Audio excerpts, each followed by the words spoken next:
हाँ जी। नमस्कार। चलो जी। हिंदुस्तान यूनिलीवर के रिजल्ट आ गए हैं। तो एचयूएल के रिजल्ट देखते हैं कि कैसे रहे हैं। और जो हम रिजल्ट देख रहे हैं वो कंसोलिडेटेड रिजल्ट देख रहे हैं, स्टैंड अलोन नहीं देख रहे हैं हम। तो ये इधर साइड में इन्होंने जून का सेग्रीगेशन किया है, इस साल का और प्रीवियस ईयर का। और इधर साइड में इन्होंने मार्च का सेग्रीगेशन है। तो जो इन्होंने रिजल्ट की पीडीएफ अपलोड की है। तो जून में यदि देखते हैं कि यहाँ पे ये sales of product and sales and services and other operating revenue के थ्रू, तो और अदर इनकम, जो टोटल इनकम की बात करें तो टोटल इनकम इन्होंने जून 2024 के क्वार्टर में 15,964 करोड़ रुपए की टोटल इनकम की है एचयूएल ने। और जो कि प्रीवियस साल सेम क्वार्टर में इन्होंने जो इनकम की थी, जो टोटल रेवेन्यू वो की थी इन्होंने 15,679 करोड़ रुपए की। तो हार्डली 2-3% का यहाँ पे देख सकते हो आप ग्रोथ है, 2-3 का भी नहीं है, ऑलमोस्ट 1% ही लगा लो। अब देख लेना यार, कैलकुलेट कर लेना, हार्डली है, कुछ ज्यादा ग्रोथ है नहीं।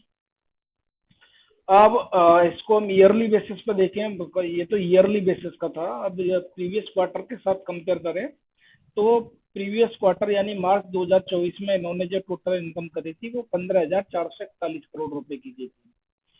तो यहाँ पे भी क्यू वन पे यदि देखें तो 15,964 और 15,441। तो यहाँ पे भी कुछ ज्यादा बड़ी ग्रोथ देखने को नहीं मिली है, वही हार्डली 1-2-3% की ग्रोथ है। और ईयर ऑन ईयर बेसिस पे भी रेवेन्यू में हार्डली 1-2% की ग्रोथ है। और क्वार्टर ऑन क्वार्टर पे भी 1-2% ही मान के चलो आप।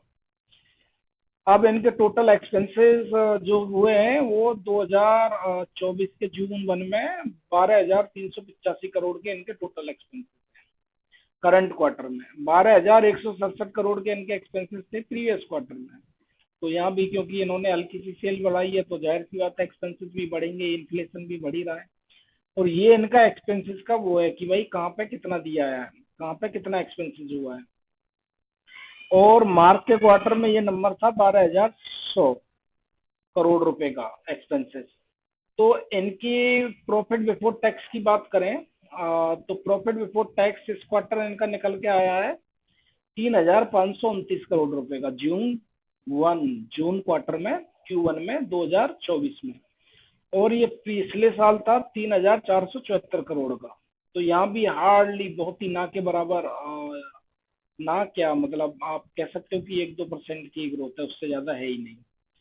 और प्रीवियस क्वार्टर में ये था 3,419 करोड़ रुपए का। तो ईयरली बेसिस पे और क्वार्टर ऑन क्वार्टर बेसिस पे कुछ ज्यादा खास ग्रोथ है नहीं, 1-2% की हार्डली ग्रोथ है कंपनी के अंदर। और प्रॉफिट फॉर द पीरियड की बात करें तो 2,612 करोड़ रुपए का इनका जो प्रॉफिट आया है इस साल, यू कैन सी। और पिछले साल 2,556 करोड़ का था ये प्रॉफिट। और मार्च वाले में ये 2,561 करोड़ रुपए का था। तो यदि हम ग्रोथ देखें तो ग्रोथ ईयरली बेसिस पे तो वही एज जो कि हम वीडियो में डिस्कस करते चले आ रहे हैं, हार्डली 1-2%। और क्वार्टरली बेसिस पे भी उतना ही है, कुछ ज्यादा डिफरेंस है नहीं। अब इनका थोड़ा सा देख लेते हैं कि भाई ईपीएस कितना निकल के आया है। यहाँ पे इन्होंने अदर डिटेल दी है, जो कि फेयर वैल्यू है, total comprehensive income for the period. जो टोटल कंप्रेंसिव इनकम निकल के आई है,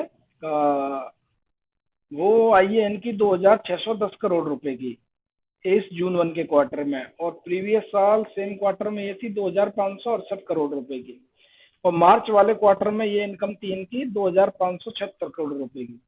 तो यहाँ पे ग्रोथ कुछ खास देखने को मिली नहीं है कंपनी के अंदर। लेकिन कंपनी कह रही है कि जैसे ही रूरल रूरल इकोनॉमी का जो आएगा, मतलब डिमांड इंक्रीज होगी तो इनकी ग्रोथ भी निकल के आएगी, तो कंपनी का ये मानना है।